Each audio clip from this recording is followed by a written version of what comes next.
এলাকাবাসী আপনারা দেখেন, এই যে পুলিশ এবং র্যাবের সাথে আমাদের প্রায় 2 ঘন্টা সংঘর্ষ হয় এবং সর্বশেষ তারা সারেন্ডার করতে বাধ্য হয় আমাদের কাছে। বরিশাল বিশ্ববিদ্যালয়ের ছাত্রদের কাছে তারা সারেন্ডার করেছে। আপনারা দেখেন এখন চলে যাচ্ছে, আমাদের উপর টিয়ার শেল নিক্ষেপ করেছে, রাবার বুলেট নিক্ষেপ করেছে। আমরা আমাদের যথাযথ চেষ্টা করে এদেরকে প্রতিহত করেছি। এখন দেখেন হিজড়ার মতো লিখিত দিয়ে যাইতে হবে, সারেন্ডার করে লিখিত দিয়ে যাইতে হবে। লিখিত দিতে হইবে, লিখিত দিতে হইবে।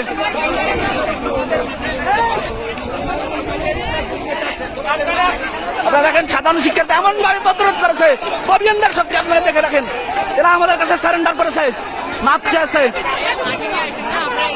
আপনাদের লিখিত দিতে হইবে, তো লিখিত।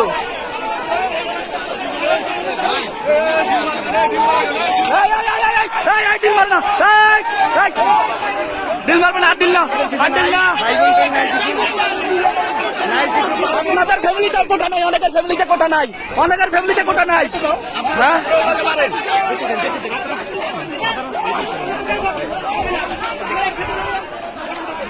দেখছেন আপনারা, এই হিজড়ার গোষ্ঠী ববিয়ানদের কাছে পরাজিত হয়ে সারেন্ডার করেছে এবং আমাদের সবাইকে ডেকে তারা স্বীকার করেছে যে আমরা আসলে চলে যাচ্ছি এবং তারা হচ্ছে ক্যাম্পাস থেকে চলে যাচ্ছে। এখন জানি না তাদের কোনো দুর্বসন্ধি আছে কিনা পরবর্তীতে।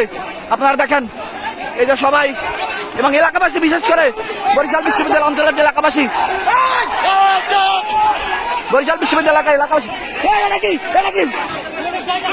ডিল মারে কেন, আবার ডিল মারে কেন, আবার ডিল মারে কেন? ভাই খেয়াল রাখেন, বাইরের থেকে কেউ যেন ডিল মারতে পারে না পারে।